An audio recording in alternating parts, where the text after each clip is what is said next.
आझाद मैदान शिवाय इतर कुठेही आंदोलन नको. उद्या दुपारी 4 पर्यंत दक्षिण मुंबईतले रस्ते मोकळे करा. हायकोर्टाचे आंदोलकांना आदेश.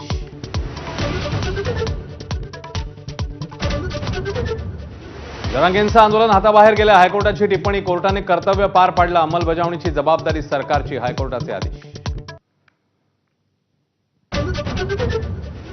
आंदोलनाला परवानगी नसल्यानं कायदेशीर कारवाई करण्यास राज्य सरकार मोकळं. मुंबई हायकोर्टाचे सरकारला आदेश. उद्या दुपारी 3 वाजता पुन्हा सुनावणी. राज्य सरकार मराठा आरक्षणासाठी नवीन जी.आर. काढण्याच्या तयारीत असल्याची सूत्रांची माहिती. गाव पातळीवर छाननी समिती स्थापन करून कुणबी नोंदी शोधण्याचा सरकारचा निर्णय. मराठा आंदोलनामुळे उद्योगधंदा बुडाला. किरकोळ व्यापारी संघटनेचे अध्यक्ष वीरेन शहा यांची तक्रार. सरकारने चर्चा करावी आणि हायकोर्टाने हस्तक्षेप करावा अशी ही मागणी.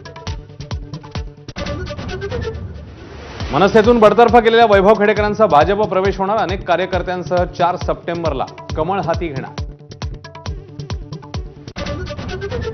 चीनमधल्या शांघाय सहकार परिषदेला सुरुवात. बैठकीपूर्वी पंतप्रधान मोदी, व्लादिमीर पुतीन आणि शी जिनपिंग यांच्यात हास्य विनोद आणि चर्चा. तिन्ही नेत्यांच्या देहबोलीवर जगभरातल्या जाणकारांची नजर.